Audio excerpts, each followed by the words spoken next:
Welcome in to another edition of the Sick Podcast with Jack Bogle. I'm John Bogle, your host. Follow the show on Twitter at SickPod NFL Draft. Follow me at Draft Bogle. Follow my co-host coming on here in just a second at Gam Scout. Follow the producer at Producer Shane. That's everybody. Gonna go ahead. We got some different stuff. We've been talking a lot about the prospects the last few weeks. We're kind of reeling that back in. We're still going to mention some guys for sure. But I think it's going to be more so back to the roots of what we started with this podcast. Shane, let's go ahead and get this thing rolling. Turn up your volume. Because you're about to listen to The Sick Podcast. With Draft Vogel. With the first pick in the 2021 NFL Draft. The first pick in the 2022 NFL Draft. With the first pick in the 2023 NFL Draft. The sickest NFL Draft Show. It's gonna be sick. And good evening, good afternoon, good morning, wherever, whenever you are listening. Let's get this thing rolling. Justen joining us. And from Colorado. How are we doing, buddy? The irony of this podcast being called the Sick Podcast when me and producer Shane are both sick is funny. Hey, the sickest, okay? It's the freaking sickest. Fevery and fluey podcast. Yeah. Well, that's the beautiful thing about doing a podcast remote is the fact that we can still do this, and I'm not going to catch whatever you have. So This is true. And if I was the other roles reversed, I wouldn't pass this on to you. So I do wish you good health. Thanks, wish you man. good health, and I hope things start to look better here in the future. Real quick before we get into this episode, we are as a network presented by DraftKings. The NFL season. Remind you. Yes. Yeah, no, I got it. I got it this week. The NFL season is going strong, and DraftKings Sportsbook is hooking up new customers with an offer that's even stronger. Bet $5 on any game this week to score $200 instantly in bonus bets. And DraftKings isn't stopping there. All customers can take advantage of a sweeter offer every game day this November. Get in on the game day greatness. Download the DraftKings Sportsbook app now and use the code SICK-SPORTS. Sick like GAM, sports. New customers can score $200 instantly. Thank you to them and the folks over there at DraftKings, and go get you some free bets and make some money. You can do a lot with $200 in free bets, dude. Oh, you could do a lot. Yeah. I mean, I did. I remember when I opened my DraftKings account, I turned that sucker into I wasn't that cool. It was like 400 or something, but I mean, that's still because you don't, when you bet the bonus bet, you don't get the bonus bet back. Right. It is part of the return. You just get the return, whatever that was. So if you bet like an underdog and the payout is $20, so it's plus 200, $10 bet plus 200, you get the 20 and you don't get that 10 back because it's not your 10. But it's you get free, the profit. so do it. Yeah, go do it. It's awesome. Make money. Yep. So you had a really good idea that you shot at me yesterday, and we decided to roll with it. Going to start this thing out into two parts. I think when we had Mark Jarvis on, it kind of made us think a little bit about our scouting journeys in general and the different things that we've done. Maybe made us look at things a little bit differently. Mark's really good at that. That's why I like to talk to him every good so often to remind me, hey, let's keep this thing so fluid. There's so many different factors to it. Let's keep this thing rolling. So staying true to that, we have scouting lessons to start with, and you wanted to list 3. So I sent you mine. I didn't get yours, so I'm interested to hear. You go ahead and start this thing off. Yeah, you're blind to what I got here. Yeah. I think, well, the idea just came from, I mean, it's like the Mark thing did open some, not eyes for me. It just kind of refreshed my memory of how difficult this was when you first get into this industry and you're trying to figure out who you are and what you want to do and your biases and what you like about football and how you look at players and just evaluating in the first place. It's so funny because you come in thinking I know everything. There's no way I'm going to be wrong, but you don't understand. You have such a small sample size coming in, and each year, and I used to think these guys who have been doing it for 20 years, there's no way they know that much more than me. But it's not even that they knew more about football. It's just when you have the insane sample size that you do after watching class after class after class, prospect after prospect, seeing how they fare in the NFL. Like, it just opens your eyes to, oh shoot, like I don't know as much as I thought I knew, and there's a lot more that goes into this, but there's also less that goes into this sometimes, and there's a lot of things you can pay attention to. A lot of formulas or strategies or just things that you can use at your disposal that will really help your evaluation. So that's what I was kind of thinking about yesterday, especially looking at this class. And I'm like, this current draft class doesn't really have a ton of, I don't know about elite, but I would say like we talked about it a few weeks ago, it has like 25 guys where we're like, yeah. And then it has a bunch of dudes where I'm struggling to find big time talent, and I'm struggling to find, fill out the first round and see how this is going to go. So it's like, I'm gonna have to do my homework this year. This is going to be tough. So that's where this idea came from. And I think, did you want to do the 3 kind of like lessons, things we've learned over the years? We'll swap. We'll go back and forth. Okay. Do you want to start there then? Yeah. So you're talking about a sample size matters. Yeah. Yeah, it does. Well, it does. That wasn't my first thing, but that's kind of where I was. That was half of a thought there. But what I wanted to talk about, I guess, first is, and like this, the cool thing about this is we've done over the weeks, like how to scout and blah, blah, blah, all that, like, and it's just kind of been building on like steps you take. Yeah. So my first thing was, I was looking at my hits and misses over the years. I was looking at really productive guys over the years, edge rushers. And the thought that came to mind is NFL level trump cards. They trump big stage, they trump production, and often technique in college. The NFL looks for trump cards. They look for high-end traits. They look for athleticism. They look for, a big frame, strong hands, fast 40s, all that cool stuff that goes into it. I had a list of guys that I've watched over the years that have all been so productive at edge rusher, and fizzled out, or didn't. None of them were even, or some of them were first rounders, some of them weren't, but none of them did much in the NFL. So here we go, real quick. Demontre Moore was a 2013 third-round pick out of Texas A&M. He had 26.5 sacks in college, a 5.5 sack season, 8.5, and a 12.5. Derek Barnett was a first-round pick out of Tennessee, so SEC, in 2017. He had a 9, a 10, and a 13 sack years in college. Jarvis Jones back in 2013, 6'3", 250, not too small, but on tape, there wasn't much there. But he went 17th overall out of Georgia. He had a 13.5 sack season and a 14.5 sack season. Nate Orchard out of Utah, second-round pick in 2015. He had an 18.5 sack season.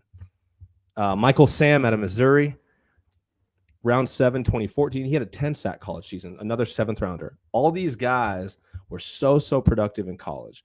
And I think we look every year with, the stat sheets. Fans will tell you, how is this guy dominating in college? How is he doing this? Well, it's a lot different in college. Sometimes it's just a matter of who's better, not who's going to be better. All these dudes dominated. All these dudes racked up the stat sheets, but none of them had big-time traits. None of them had big-time athleticism. And the NFL figured that out for some of them. Some of them were overdrafted and didn't do anything in the NFL or haven't. Some of them were drafted late or mid-rounds, and they did nothing in the NFL, and they couldn't find a spot. So that's my first thing, is when I first came into this, I didn't really understand how to separate production from athleticism and all that stuff, and testing. I thought sometimes, for a while there, I thought testing was silly. I was like, well, just look at who's good on tape.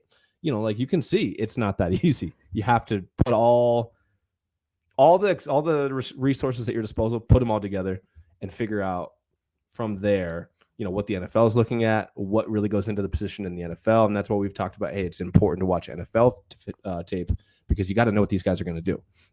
So that was my first thing, is I had to learn fast how to balance that out and look for the big time trump cards that we now, we talk about all the time. And that's what we look for in pretty much every position that we, project to the NFL. No, that's fair. And that plays right into my first point, which is understanding and anticipating of evolution. Yeah. So my very first game that I ever worked, I told this story a couple times, was the Music City Bowl in 2019.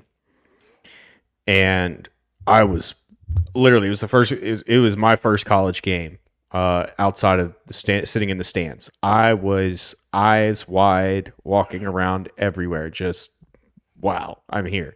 Mississippi State playing Louisville, just on the field, walk past security, flash the badge. They're like, yeah, come on. And you're like, oh, I'm in the big leagues now. Oh, I'm the wow. shit. Yeah, yeah. But thankfully, that feeling fades as soon as you walk on the sideline and there's a group of coaches and scouts all sitting there talking, and you're lost as all get out. Yeah. It just so happened that day that one of these scouts that was in that circle noticed my eyes wide, new, fresh blood, whatever look you want to call it, and took me under his wing for the day. And that guy was Mark Gorsak, Pittsburgh Steelers. And Mark just, included me in the conversations and introduced me to all these people, just absolutely took me under his wing that day. And we were talking, about this and about evaluations. He showed me how he evaluates guys a little bit, his list of guys that he was looking at, all that kind of stuff. And so we get to halftime, and he comes up to me, because they serve food up in the press box at halftime. Oh yeah, and that's an eye opener too. You don't realize that either. It's like, whoa, we get fed too. Games, bro. Yes, we get fed too. Holy cow! Like I'm like, this is legit. And and everybody's in the press room, in the press meal room, and getting food and everything. And Mark finds me, and he's like, hey, so what did you notice that first half? And I was like, oh, this Mississippi State edge, he's scary. Chauncey Rivers, he's scary. Blah blah blah. And Mark goes, yeah, well, here's the thing with him is he's kind of what we call a tweener, and broke down exactly why he wasn't going to work at the next level. And Chauncey Rivers, I think, ended up on a practice squad, maybe played a couple games, but didn't work. Right. And broke down. And so then he started talking about how defensive lines at that point in the league were evolving. 3-4 rushers, 3-4 defenses are on the way out. Everybody's running a 4-man front. That's the best way to get pass rush on a quarterback, filling gaps, all that different stuff, and being able to play pass coverage. And we've seen that. Over the last couple of years, I think they were down to like 2 teams in the league that really run anything close to what you could call a 3-4 defense, 3-4 base anymore. And so when he explained that, he also pointed this thing out. This is my first real scouting lesson. That's why I brought this up first. You have to understand and anticipate how the league is evolving. When you can figure that out and you can see, how what the league's going to in general, what's working, what's not, that's a huge part of evaluating and projecting how a player is going to do. Because, you look at a Brian Urlacher. Urlacher back in the early 2000s, dude, with the Chicago Bears, the middle linebacker was an absolute hoss. Yeah. He was a beast. You couldn't stop him. He was always going to be up there plugging run gaps, doing all that stuff. Would he even play? Would he even be a starter in the NFL today? I mean, we could probably say the same about like a Ray Lewis, where it's like, yeah, so you can't cover. Where are you going to play now? What do you do? Yeah. That's a huge part of it, man. And so when you start to see what the league is evolving to, that's huge. That's a huge part of your evaluation. Wide receivers recently have become more about, hey, how much of a running back are you in the open field when we get you the ball? Tight ends, can you play in the slot? Are you a receiver? Can you look? Blocking is still important. It's not making the position anymore. All these different things have changed at each position, and you have to watch and evaluate and see, hey, this is not working. Teams are getting away from that because it's not working unless you have one of these, survivors. As Jarvis talks about survivorship bias, you got a survivor that's managed to stick around and he's still working. But for the most part, if you have to understand the evolution. Yeah, you have to know what you're evaluating for, I think is the huge thing. I mean, like we got quarterbacks now, Burrow and Mahomes and Allen, even Herbert, that they could drop back 50 times a game and throw the ball effectively. So now it's like, when are we in base? Are we in nickel or dime 90% of the game? Probably. So then you have to ask yourself, what kind of linebackers do we take? How often are they on the field? Do we need oversized safeties that can cover? Like you can't just draft good players because that's kind of too subjective in certain ways. Is that just means what are they good at? What do they excel at? How do they fit into your system? It's more about team building than it is about just finding players who are good at football. And it's easy to go into college and find guys that are good. Right. But finding guys that are going to project, that are going to play, that's where understanding and anticipating the evolution of the game comes in. So that's why I've gone back and, you've seen it in all the position episodes that we've done. I go really deep into the position and the history of it and how it's evolved because I've looked into all this stuff so that I can understand and anticipate where these positions are going. And that's why I think I don't remember when we said this, but we were like, I was telling you, I go through drafthistory.com like once a day, just looking at old prospects and trying to remember names to keep it all fresh and thinking like, how did they fare? Because sometimes I'm like, who is this current prospect remind me of? Like, what is he? And then I'll go back and I'm like, he reminds me of that dude from like 2014. Why didn't that guy work? And I'm like, well, he got put in the wrong spot, or the NFL wasn't ready for like that type of guy back then. You know, like Deebo Samuel is not, I mean, I look at Deebo Samuel and I'm like, imagine Percy Harvin in Deebo Samuel's role. Yeah, he's not as physical, but good Lord, he was so much more explosive and like just purely dynamic. People didn't know what to do with Percy Harvin. Yeah, they were just like, what is this freak? Like he's not the best receiver, but so now what do we do? And he got ruined. And if he was in today's NFL, I mean, imagine him in a lot of teams that want run after catch guys and not necessarily gadget, but more we get the ball in your hands and you do the rest. He would be elite, but I don't think he had the career he was supposed to. And that's what's hard now. But that's the good thing about having the sample size we do and seeing all these classes over and over and over is now we can kind of put it in perspective and not think, well, he didn't work out, but I didn't know why. I didn't watch him. Now we know why. Now we have that like, oh, I got eyes on that back then. That was so cool. Even Reggie Bush is another one where probably he looks would be a little amazing different in the modern NFL. Yeah, he would look a little different. So, when did Bush become good? Remember, it was when he went to the Saints with Sean Payton. And they started throwing in the ball a lot more, and we're like, "Oh shit, this guy might be he can catch. This is good.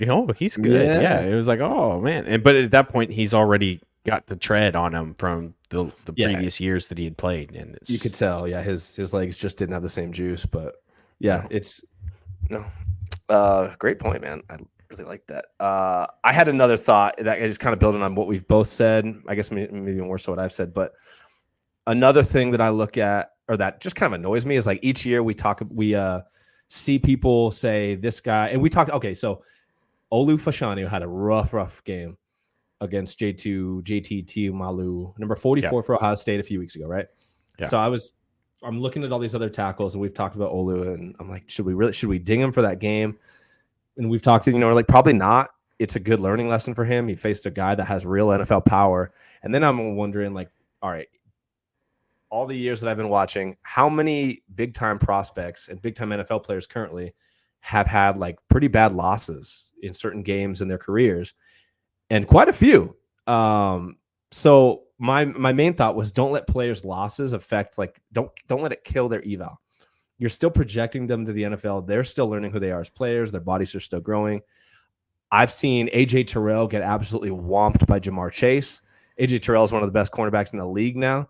Tre'Davious White for the Bills got absolutely demolished in college when they played Mississippi State by De'Runnya Wilson, who is past. Sad. But that happened. De'Runnya, I don't even think he was drafted. Chidobe Awuzie, who's become a quality NFL corner, he got whomped by James Washington when they played Oklahoma State. James Washington has been a complete dud in the NFL. Ronnie Stanley, one of the best left tackles in the NFL, when he was at Notre Dame, he got worked a few times by Shaq Lawson, who went on to be a first-round pick, but was probably, we can consider him a huge bust. The guy doesn't have NFL traits. He's just not what I'd call, he doesn't have staying power edge. He's just a journeyman. He's decent, but Ronnie Stanley is far better at tackle than Shaq Lawson is a defensive end. Minkah Fitzpatrick had some really rough plays at corner at Alabama. Turns out the guy's not a corner. He's an elite free safety. If you look at all these losses, you're thinking like, well, they can't be that good. They're losing to this guy, so he can't be as good as this guy. No. It goes back to what we said again. Project them to the future. Figure out what kind of traits they have, what kind of athleticism they're going to show in the future, who they're going to be. That's more important than some of these losses they had in college. I think it's the biggest thing with like fans. You try and talk ball with a fan and they bring up that argument and you're like, all right, well, never mind. Can't really relate there. Like, that's not how football works. That's not how it works. Or they'll say like head to head, this receiver had more yards in this game than this receiver. Not how it works, but okay. Like AJ Brown got outproduced by CeeDee Lamb the other day. So CeeDee Lamb has to be way, way, way better. No. No, but it's not worth it. You don't compare like that. You don't look at those losses. That is not how we do things. It's all about projecting to the future. Yeah, and to kind of play into that point, what you're saying is, the bull gets beat. The bull is going to get beat. That's just going to happen. That's part of the game. And so you can't ding a guy for one game or one matchup, because there's anomalies. It happens all the time, especially in physics. Yeah. But no. And this is that's a really good point too. I like that. And it's so easy to look at a game and knocks a guy because he had a bad game against a bad team or a bad matchup that he should have dominated. And at the end of the day, it's like, well, it's an anomaly. You got to scratch it off as that. That's the human element. We're not robots. It's not Madden. That's just the human element. Look at Dylan Gabriel, for example. It's a great. That's like the opposite we're talking about. Had terrible games against some really poor opponents, and has the best game of his career against the best opponent he played. Yeah, and against a probably far superior quarterback prospect who looked bad in that game. He made some weird plays, some bonehead turnovers, and you could come out of there saying, if you're first time watching football, you'd say the Oklahoma quarterback's better, right? Mm-hmm. Better, I guess. But yeah, projecting forward, he's not going to be what the other guy is. So, I guess another lesson I learned was, this is sort of switching gears a little bit. Yep. And I think this is something I kind of picked up on after Lamar Jackson. Let's see what we got here. Running quarterbacks work. They work. Okay, as long started to a lot more. Well, better. Yeah, because teams are so much more willing to build an offense around a quarterback prospect than they are to stick to a scheme. That's important because, when Lamar was coming out, my biggest thought was, he's a running quarterback. He's an athlete. They're going to move him out to another position. Running back, wide receiver, doesn't matter. That's what they're going to do to him because that's what his skill set is. Yeah. And he has developed, especially if you watched Baltimore at all this year. Yeah. Did you see me tweeting about it? I've watched every game on all 22, and I'm crapping myself with excitement. He is finally the guy that like sure, if you told me hey, you missed on Lamar, you didn't think he'd be an elite quarterback, don't care. Great. I'm happy I missed. He is so good right now. And I think it's just he's so comfortable. There's nothing that I would say about his play right now that says I'm figuring it out, or I'm frustrated, or I'm kind of not sure. He knows what he is, who he is, what he's capable of. There's no laboring at all. He's just flawless. It's so nice to see finally. Yeah, and Baltimore is probably the third best team in the NFL right now. You could argue 1 through 4. I'd say you could argue 1 through 4. You can put them anywhere and make a good argument for them. I'm thinking 3 right now, behind Philly and Kansas City, and I think just until they get beat by somebody, right. Would you say that Baltimore is more well-rounded than either of those teams, though? That's my thing. I think they're more well-rounded than Philly, defense considered, and I think their offense has opportunities to be a lot more dynamic than KC's right now. So that's why I'm they might lose 8 out of 10 to those teams, but I think they can upset either of those teams any given. You know what I mean? It just feels like they have the power to play a good 60 minutes, and it's they beat anybody. I don't know. I think Cincinnati's up there too, though. I think Cincinnati's making their since he's really they're coming. They're coming. I think I've got them at 4. But no, to continue that point, it's just what Baltimore was willing to do before anybody else was when they took Lamar and they replaced Joe Flacco with him as a rookie is build an offense around him and use that running ability. Now, at this point of his career, he's still a dynamic athlete, but the durability hasn't been there the last couple of years. And so that's what I think is what's brilliant about what Todd Monken's doing with that offense is he's basically saying, look, we're paying you $50 million a year, 50 plus a year. You have to stay healthy. And I can't put you in a position where you can't do that. And so he's crafted this offense that Lamar is running extremely well right now, where he's not running a whole as much, and he's throwing dots, and he's looking awesome. So that's where I give Todd a lot of credit on that. He's done a fantastic job just looking at that. Now, what we've also seen since Lamar, Jalen Hurts, Patrick Mahomes. I mean, Mahomes is technically before, but they both basically started at the same time playing wise. Josh Allen, Kyler Murray, Kyler faded out, but that was for a lot of different reasons. But yeah, so we've seen these running quarterbacks come in, and I think we're going to see Anthony Richardson absolutely blow it up next year. Mm-hmm. As long as he stays stop getting hit. Yeah, just stop getting hit. But that's the thing is running quarterbacks work. Teams are so much more willing to build an offense around a quarterback and their skill set. So that's a quarterback that I'm coming around to is Jayden Daniels. Jayden Daniels at LSU. Okay, yeah. Because that's a running quarterback. He's rising for me big time. Yeah, he's really looking good. And it was such a shame to see him leave that Alabama game with what it looked like he was a concussion. I think that's what they said it was.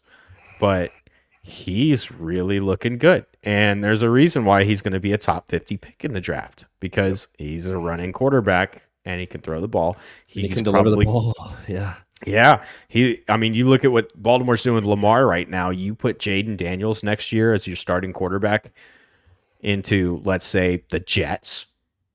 I'm not saying they're going to draft him, because they're going to Aaron's going to try to come back next year, I'm sure. I don't think there's any way he doesn't. But just saying, you put him into a system like that, holy cow. That's going to be dangerous. Yeah. I think it's maybe people might get upset with our wording. Maybe it's less about running quarterbacks work and more that NFL teams are starting to use quarterbacks' mobility better, more efficiently. Yeah. Maybe just more. They're not scared to put that in the game plan a little bit, because I think it does add an element of unpredictability, or how do we script that? How do we put that in the game plan? How do we make the offense efficient while doing that? But they're getting better at it. And I think that's important too, is you got to draft the playmakers, the guys who understand how to do it naturally. Because if you force a guy to run and that's not even if he's mobile and athletic, if that's not his game, it can go south a lot of ways. I think Justin Fields is maybe one of those where, he's had some amazing highlight runs.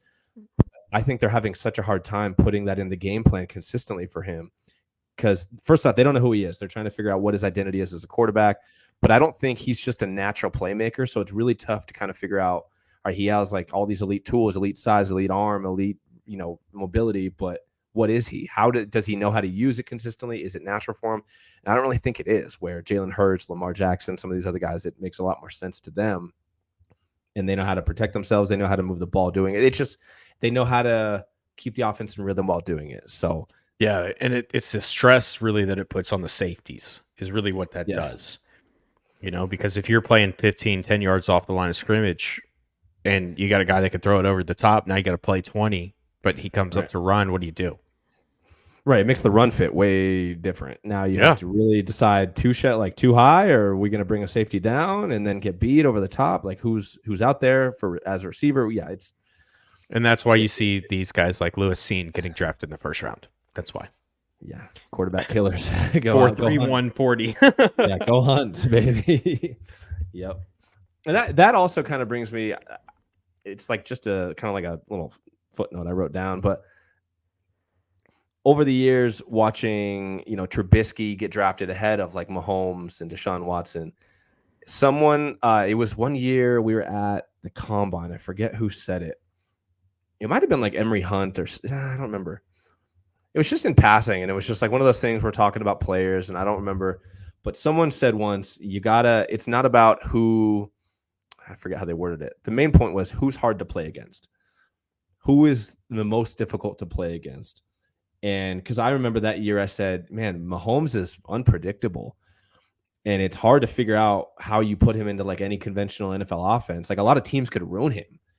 And it's not that he's not an elite talent, an elite thrower of the football, but I'm just he could go to a lot of teams and they try to make him this pigeonhole him in this certain type of archetype, and he's just like, I can't do that. I'm not that guy. I got to play loose. I got to play fast. I got to kind of play wild. Deshaun Watson was he had that X factor where you're like, he's never going to stop playing. He's never going to give up on a play. He has these natural instincts to make plays happen. Then you have Trubisky, who sure, strong arm, pretty mobile, kind of seems like he's smart and has command of the offense, but I don't know. And, you compare those three and it's like, all right, who are the two hardest to play against? Easily Mahomes and Watson. Trubisky goes first ahead of both of them. He's been, one of the biggest busts the NFL's ever seen. And that's because he's just kind of vanilla. And that's not a pun with his skin color. It's just, he's just like, there's nothing dynamic about him or his play style or his instinctual way he plays the game.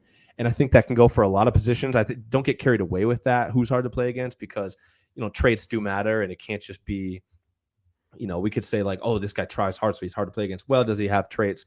Not really. That's only going to last in college. But I think when there's tiebreakers, or when you say all these guys are, coming into this year, I thought Caleb Williams and Drake May might kind of separate themselves like apart from each other more. I kind of thought Caleb would take like a big leap and just make himself known as the QB1. Cause I'm like, he just seems so hard to play against. He's such a grown man out there dominating these kids. Like you can tell it's just easy for him. Drake May, I wasn't sure he had that in him, but Drake May this year's come out and he's the same. I'm like, dude, the dude can do everything. He's aggressive. His arm is elite. His arm talent is elite. His accuracy is elite. His size is elite. He's hard to play against. He might not look like Caleb, it might not be as flashy, but shit, that guy's hard to play against. And that's a big part of it. So I kind of think about that all the time, and I've played sports my whole life too. And it's that sometimes you're like, this guy on this team is better than this guy, but I just freaking hate playing against this dude. And, that's part of the human element we talk about all the time. It's just who has more fight in them, what dog has more fight, not who's the bigger dog. It's just, you cannot lose that human element in your evaluations. It really is who's willing to die for the game sometimes. Yeah, it really is. And passion and all that. I mean, we've seen really great talents like Jamarcus Russell. Yeah. Didn't love football, didn't really like it. Went first overall and he's out of the league in 3 years, like Johnny Manziel had bigger aaspirations than football, for a time. Exactly. You know what I mean? Yeah. Whether we win or lose, we party, we booze. Hey, he gave us some fun years, though. He gave us some fun years to watch. Great years of college football. Amazing years. It was an absolute joy to watch on the college football field, but didn't do any work for it. That was all natural. Yeah. I like the last thing that I had was and this is one that I've learned a long time, is pay forward knowledge. We're talking about the human element of scouting. We're talking about all the different things that you look for in a player and what they have and how fluid the process is and all these different things. And that's why the knowledge that you learn doing this work is important to pass on to other people, because analytics has come along, and this is not an anti-analytic statement at all, but it's just a fact. It's that analytics has come in and changed a lot in the terms of scouting. We look at a lot of different things. If we don't have the knowledge being paid forward of scouting, how you do it, what you're looking for, all the different variables that play into it, this is going to become an automated process. And that's part of the reason, it was part of the mission statement when I started the show with the Sick Network, was to pay forward the knowledge that I've learned on the road and doing this and all those different things, and pay forward all that, because for anybody to take in and observe, because at the end of the day, this human element is what makes this. That's what makes a team building. Team building is not something you're going to figure out on a spreadsheet. It's not something you're going to put through AI and come out with, and it's going to spit out an answer. There's a whole lot more to it that we have to maintain, and if we let this go by the wayside, there won't be scouts. It'll be gone, And so this is important. It's important to pay forward the knowledge that we learn, no matter how big, no matter how little. And look, like when we're talking about general scouting, it doesn't get into. And that's why, like, I always like to talk to scouts on the road, just pick their brains about general scout. I'm not even asking them about players. I'm not Matt Miller. I'm not trying to get all the inside knowledge. I'm just trying to get the info that I need that's going to make me better. And when you're talking, pretty much anybody that scouts, you're scouting because you love it. You don't get paid a lot for it. It's not something the NFL dishes out multi-million-dollar contracts for. You're on the road a lot. You're away from home a lot, and you're not getting paid really, really well for it. So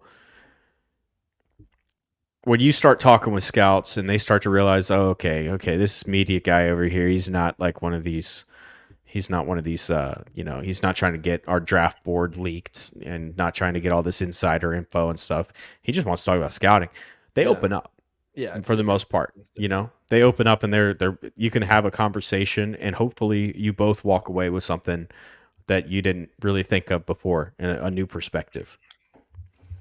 Indeed, sir. Indeed. I had a thought on the top of my head about that. I think it just slipped my mind. Oh, that's what I was going to say. Yeah, no. What you were saying, just talking ball and blah, blah, blah. Not, but you know what I mean? That is a reason why, or that brings me to, like, when other people pass their knowledge onto you, I think it's funny how a lot of times if we don't get the same results, people just write this other guy off as like, oh, you're not credible, or like, oh, you don't know what the hell you're talking about. I see it happen all the time with, like, you on Twitter. People will just be like, John, you're the biggest idiot in the world because number 7 is ranked over number 8 and I have them the other way. And it's like, bro, really? Or for even instance, Chris Sims.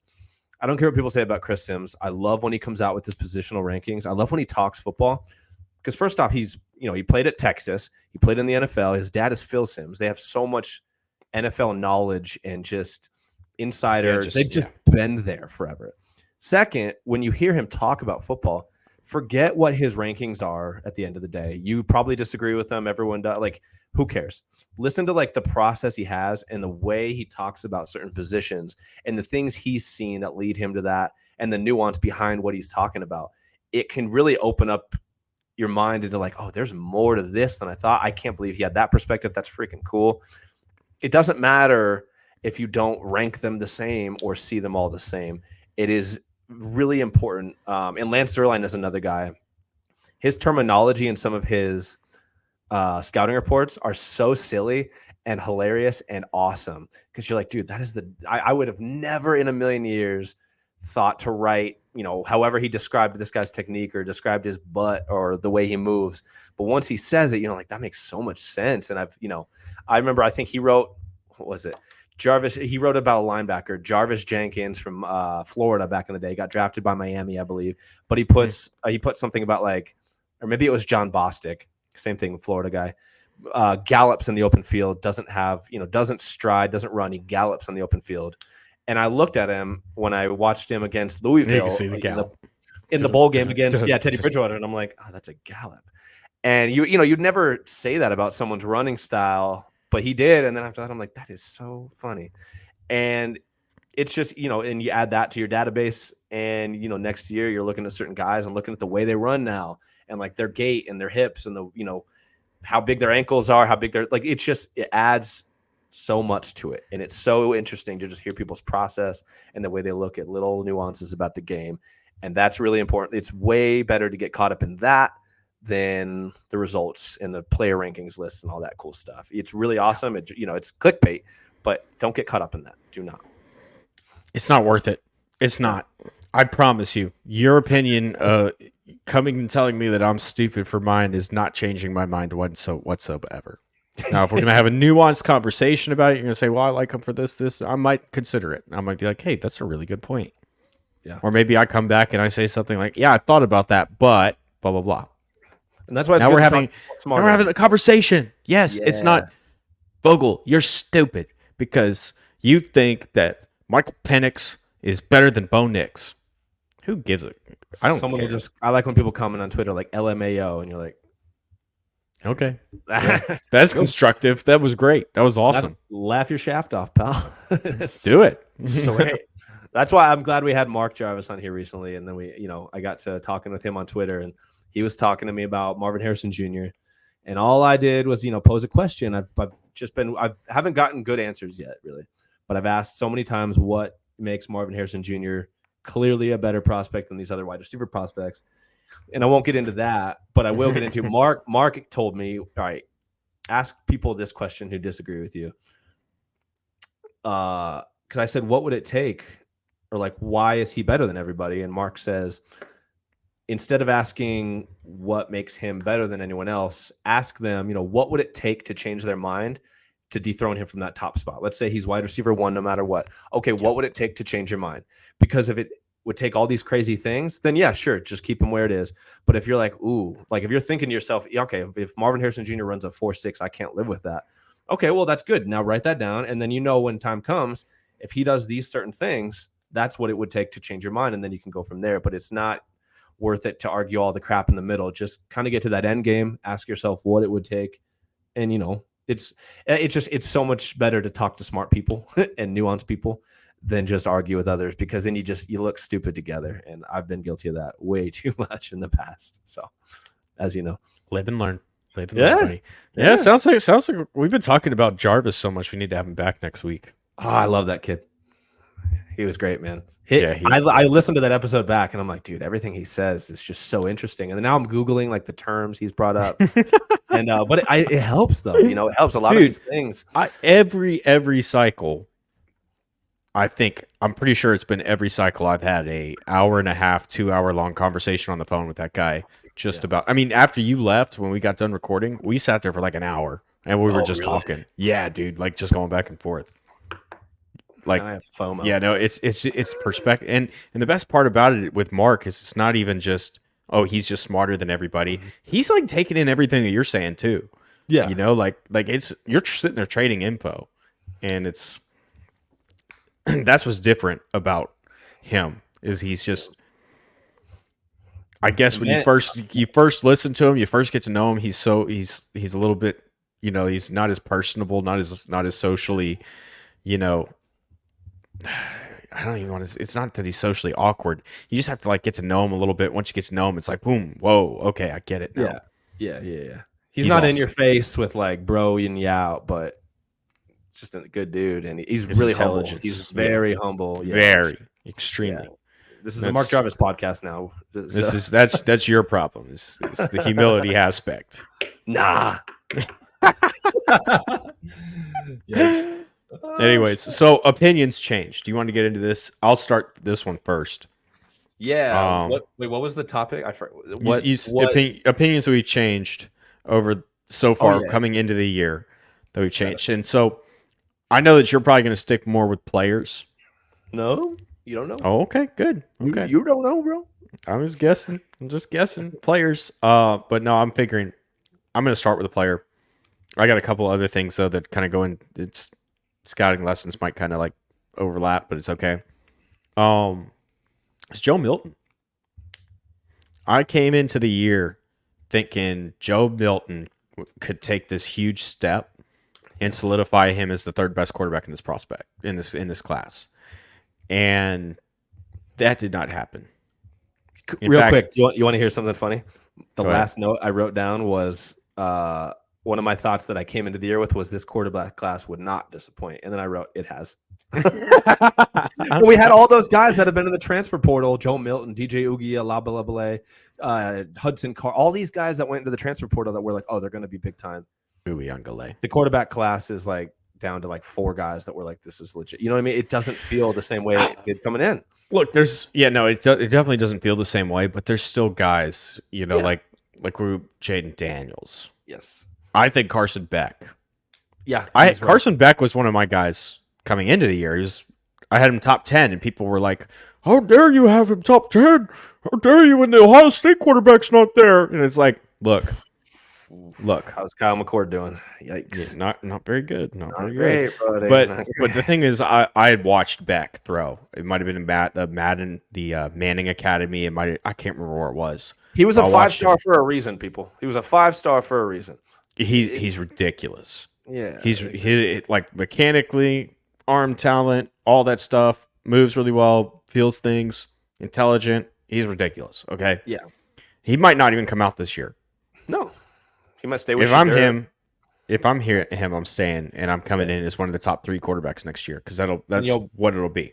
And you might win back-to-back natties too, which only helps. So stay. Rattler. I think Rattler's still. I bet he comes out. Rattler's coming.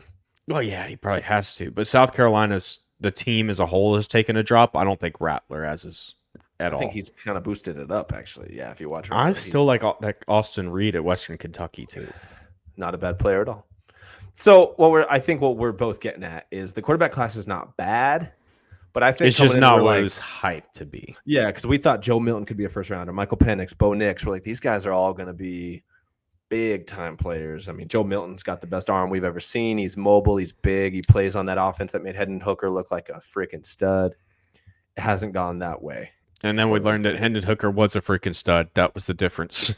Yeah, it turns out he was a lot better than, maybe not better than we thought, but good enough to where Joe Milton does not look the same in this offense, and he is a more talented. And that's why I've changed my opinion on him, is not because he doesn't have the arm talent, because he clearly does. He's got the strongest arm in college football, and might honestly walk in the NFL and have maybe the world. Maybe the world. It's ridiculous.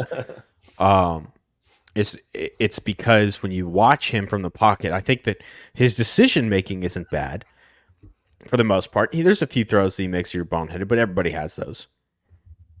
It's the fact that he's 6'5", 240, and he doesn't play like it. Yeah. He plays like he's 6'1", 195. I swear, first contact. Oh, I'm just gonna go down. Yeah. You're running for a first down on 4th down. Oh, I'm just gonna go down. Like you are huge. Like gamer in him. It doesn't feel like he's gaming. Like he's ready to. You are huge. Yeah. Run through him. They can't stop you, and he just doesn't have that physicality. He doesn't.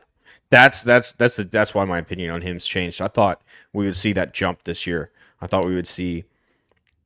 He's going to come in here, and after Hendon played really well, he's going to light it up. They're going to use him. They don't even want to run him because he can't. I know, that's why he's not physical enough. They don't want to run him, So I think that spells out everything. That spells out all the problems there. Yeah, I thought he would be like really dynamic. I thought they would at least use him in dynamic ways, and then he might disappoint us because he's not good. But like they're not even like you can tell they're just like he's not the guy. No, we can't sit him. He's the most dynamic athlete on paper, so he's our best chance to win. But this is not the guy. And yeah, that's Nico's not it either. I'm just telling you right now, Nico's not it. Yeah, I know that. It's a lot like DJ Uyunglele. That name, the Oregon State quarterback, similar type guy, big time arm, big frame, mobile. Him and Joe Milton are really, really, really similar. But I think neither. But even DJ is more physical. Definitely more physical, but probably worse. Like accuracy is weird. Okay, as a passer, yeah, you have a point there. Yeah, he's a worse as a passer, but I just more thought physical. he would be. Yeah, I just thought he would be a lot like Joe Milton, where I'm like, these two have elite arms, big frames, physical. Like they're gonna come in and shock us, and they're gonna make these big leaps into first round players if they just put a little bit of it together. And both of them clearly look. I don't even know what you say with Joe Milton. I don't know where you draft him because does he have to come out this year? Yes, this is his 5th year, right? 6th, right? So this will be an interesting one because we'll get to see where he gets drafted. He's going to be drafted. He'll get drafted with that size and the arm and the whatever. But now, like, what does the NFL think about him, and how big of a rise can he take with the season circuit? 4th round, probably Cardale Jones, something like that. Felipe probably. Franks. Cardale Jones, Felipe Franks. Yeah, is he given? Yeah. So yeah, I don't know. I thought that would be different. I'm just calling it right now. You can go ahead, punch that ticket in at Vegas. Joe Milton going 4th round. Just go ahead, do it. Nostradamus over here. You're probably Make right. money. You're probably spot on actually. So that makes sense. Yeah, right now, as a publishing time, Vegas is changing the odds. They listen to this. They're putting off NFL teams like, do not take him in the 4th round. Don't do it. Don't do it, please. We'll pay you. We'll pay you to take him in the fifth. We'll give you the whole DraftKings sports book. Oh man, What part ownership? yeah, right. Caleb Williams. Okay, man. sorry. Joke's Yeah. over.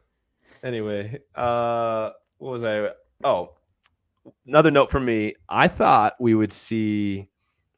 I thought like 3 to 4 to 5 dominant defenses this year in the NCAA.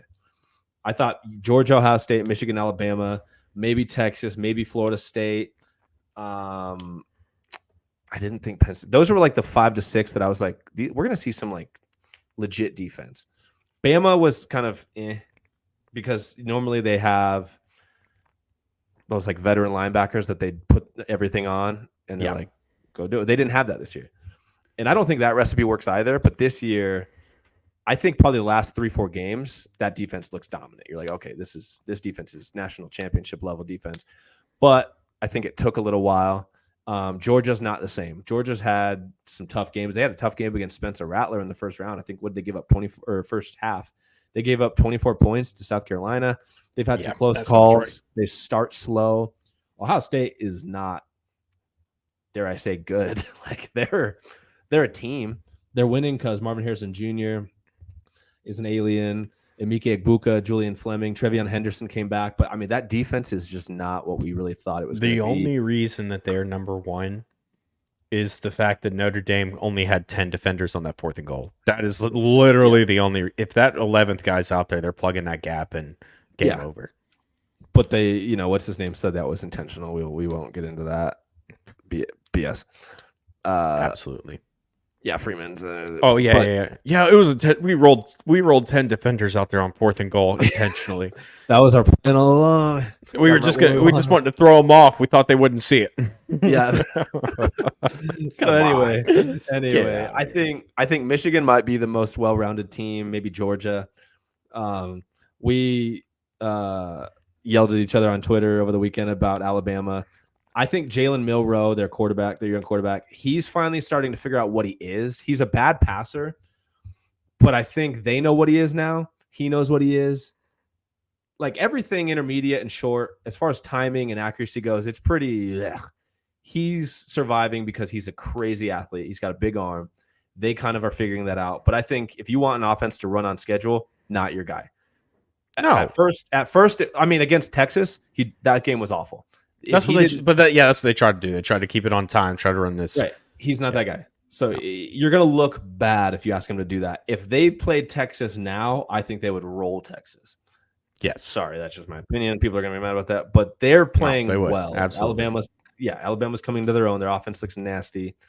They might be the best defense in the country. But I really thought this year we would see, especially, there's some good prospects on some of these teams. Like Florida State, with their offense and defense, I really thought they'd be more dominant, but they've had close calls against Boston College and Clemson, someone else, if I'm not mistaken. I thought Notre Dame was going to produce more guys. It seems like they have guys get drafted every year, but like all throughout the season, you're kind of like, wait, where? I got to go back and watch this tape. Where were they? Close games against Boston College. Well, those are really the only 2 close ones they've had. I think that was the Duke was close for a while, but they pulled away late. I was gonna say, that one looked bad for a bit. LSU was close for a while, and then they pulled away late. Indeed, and LSU's game plan was weirdly confusing. I don't even know what LSU was doing. I think LSU was trying to lose that game for a bit. I think I don't know how to get into that. LSU did not play well. LSU did play well. But anyway, and you know what else I thought too? I thought we would see more dominant defensive prospects this season. But I think if you look at like the top of every corner or every positional rankings list right now for any defensive spot, and you're like, they're not great. Safeties, I don't know if there's a first round safety. Cornerbacks, Terry and Arnold from Alabama's come on really, really strong. Number 3, if you're watching Alabama, Terry and Arnold's come on really strong. I think we still have our boy Kyrie Jackson, McKinstry from Alabama, but there's not that dude at corner like there normally is. Linebacker, it's pretty yucky. Edge rusher, maybe Dallas Turner separating himself from the bunch. Jared Verse is up there too, but it doesn't feel like we have that elite blue chipper. Defensive tackle, it's probably Jerzon Newton, But again, we've talked about him. We don't know if he's top 20 player. So defense is struggling this year in the NCAA. It looks like this is the year of offense. We have receivers everywhere. We have quarterbacks everywhere. Running backs, no. But even tight ends are coming out of the woodworks. There's a lot of good ones of those. So it's really, this is an offensive year for the NCAA. I'll tell you who will sneak into the first round. And it's because it's not a position. Yeah, defensively.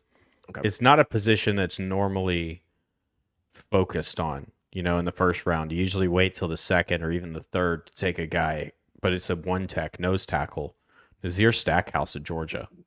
Ooh, I've been on him for a few years now. He's got some range. He has some range. He was their best run stopper last year, even over Carter. He was their best guy where you're like, if they're running the ball, this is the person you want on the field because he's long, he's huge, strong. I mean, there's nothing the guy can't do as far as run stopper. There's some plays against Mizzou last week that he's running to the sideline and meeting the running back over there at 325 pounds.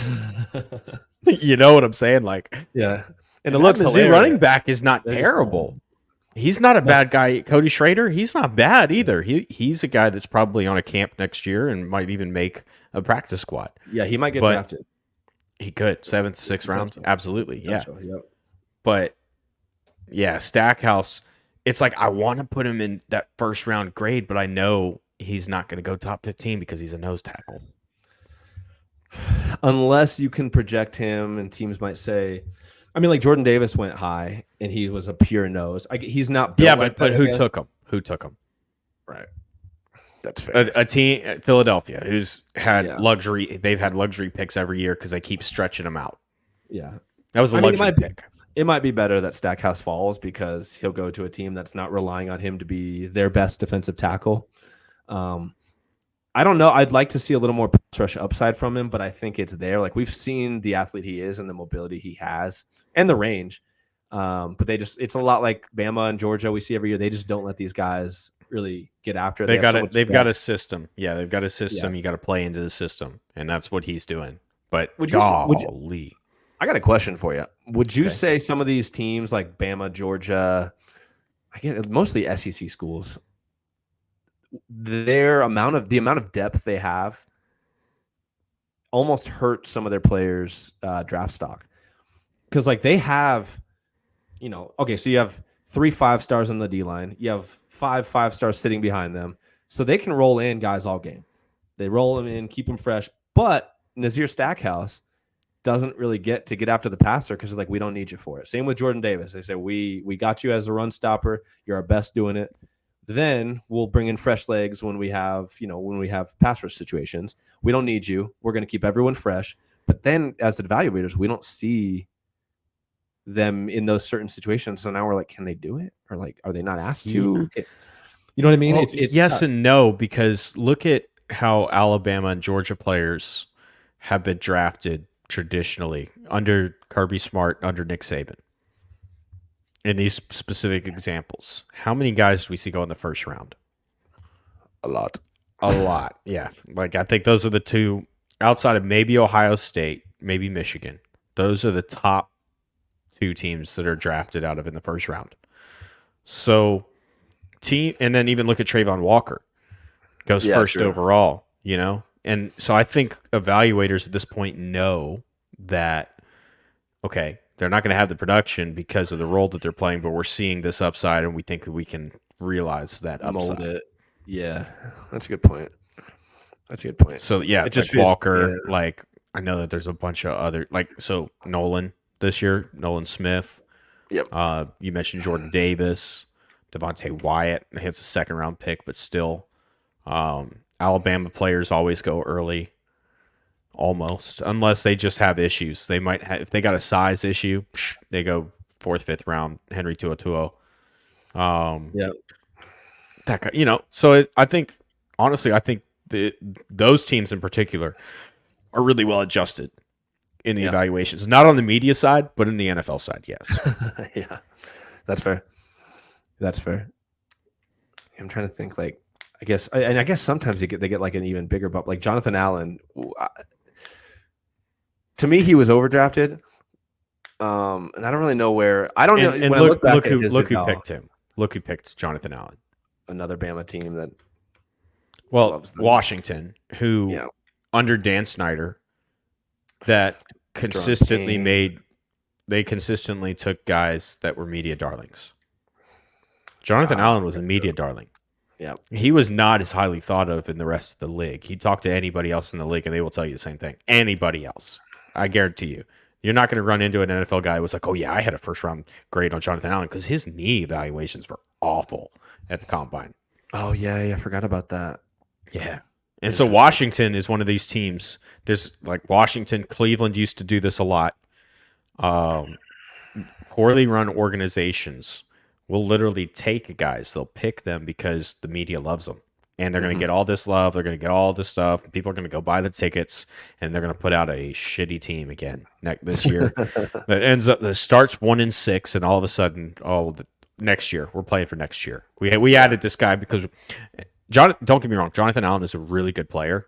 Yeah. He's got a long-term deal there. He's going to be in Washington for a long time, unless they trade him, of course, which they might still do. But there was nobody really thought he was a first round guy in the NFL. That's interesting. That is interesting. Because I remember like Matt Miller compared him to Ndamukong Suh and J.J. Watt. And the whole time I'm watching him, I'm like, this is like the opposite of most Bama guys. They're actually letting him play. And yeah, he's making plays, but I'm like, I don't know if the traits are there. I don't know if I see the dominant force that I see in most dominant defensive tackles, the length, the explosion. Oh, I absolutely bought it, but I didn't know about the knee until years later. Yeah. So the knee reports and stuff. I didn't take the injury stuff. I was just like, oh, yeah, no. I was one of the media darling people. That changed over the last few years. Yeah. For many reasons. We live and we learn, Oh, absolutely. Oh, yeah. And, that's the thing, too, is that's hard in media when you're a guy that's grounded, that kind of models to think like the league does and to take in those types of opinions and stuff. It's not necessarily the most popular way to go about things, You're going to get crucified for a lot of different things that you say. But, I've been fortunate enough the last few years to build a really, really good base of people that read, that watch, that observe my work.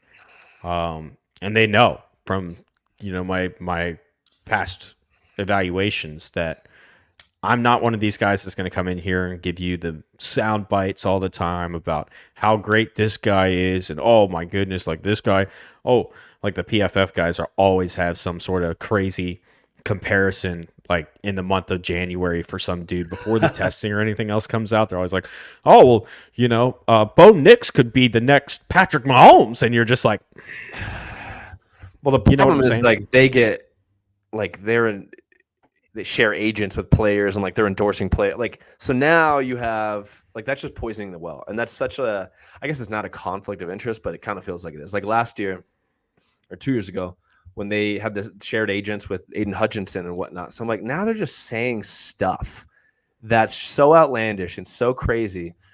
And they're paid to do it. And the public doesn't know this. And it doesn't matter who it is. It's just like, that's ridiculous. It doesn't matter if it's Myles Garrett or Mahomes or Aiden. However you feel about the player, like that's crazy. You can't. Actually, it feels weird to have that happen. No, it doesn't. I agree. But so with Aiden, Aiden has some teach tape. What does that mean? When you're talking to a like a guy that you're coaching with, and you can say, "Hey, go look at him. This is teach tape." Yeah. Aiden has some teach tape, at least for the high school level. And here's what it is. So I was at practice yesterday. So I just recently became a coach, by the way. Anyways, so I'm working with this high school team and watching one of these defensive linemen. He gets like stonewalled. Dude anchors really well, gets a really good punch up high. He just gives up.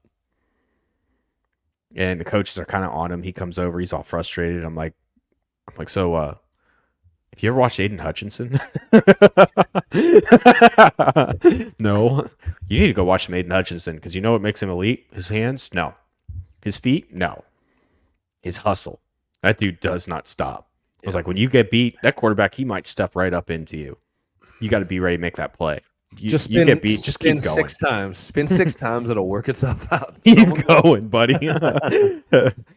That's his teach tape. Yeah. It's like you want to see. You want to see how you get after the quarterback? Right there. See how he didn't win that? See how it didn't work? Did he stop? No. He's still going. That's how you do it without elite traits. That's exactly how you do it. Yeah. Yeah, it's true. Hey, he's an elite defensive lineman interceptor. Interceptor. I mean, have we ever seen anything like it, bro? How many interceptions does he have in his young 3 NFL career as a defensive edge? He had them all as rookie. An edge rusher. He has one this year. He picked off. So Bryce 4. Young, right? That's right. So 4. He did he's that got one hander. And That's I don't right. even know if he knew why. I think he was just moving. I don't even know if he knew why he was there. And then he was like, Bryce. Oh, ball. Okay, I'll take it.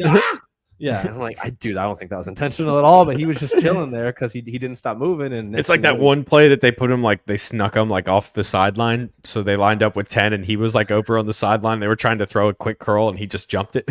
Yeah, what the hell? What? Yeah, dude, the position. That's some Dan Campbell shit right there.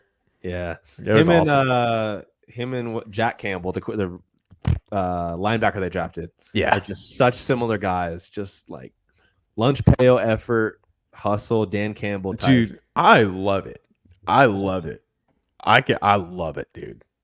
Like, 'Cause I thought give me a both whole those team of players- those guys. Yeah, I mean, I think they were both reaches, but I'm like, dude, it might work out. It could work out for them. They're drafting these freaky like worker dudes. Like, go for it. That's your thing. Detroit is very blue collar, so with Ford Motor Company up there, Ford, they're the best.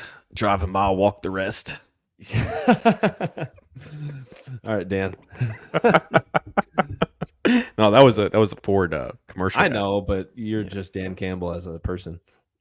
It's a compliment. That's debatable. He's got more energy than I do. I'm more grounded. He gets crazy. That's true, but I think you guys would draft the same type of guys. We would absolutely. That's that's the thing. I would have taken Aiden too. I would have taken Jack. You would have Campbell taken 18. Aiden 1, which honestly doesn't look terrible. Yeah, I would have taken him over Trayvon, but only if I'm drafting. If Detroit's drafting one, if I'm Jacksonville, I'm not taking Aiden. It doesn't fit. That's fair. That's fair. Especially with what they're asking Trayvon to do, it does not fit with Aiden. Aiden wouldn't look good there, and Trayvon, it wouldn't look right. No, wouldn't look good. But I thought Detroit was a perfect fit for Aiden, and just go ahead and take him at 2. He's not going to be there when you pick again, so just do it. Get it over with. Take it. Yeah. He's going to work. Yeah. So indeed, sir.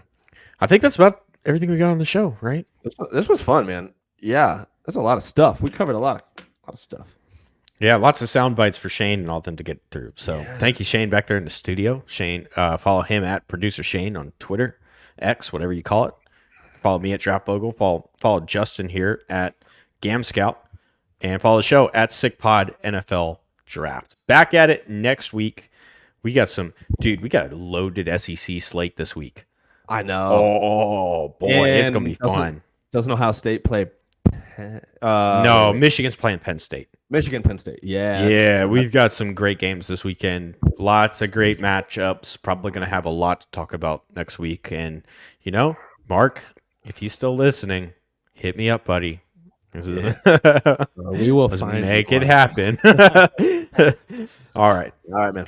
For everybody at the Sick Podcast and for Justen, I'm John Vogel. Back here next week. This has been the Sick Pod with Draft Vogel.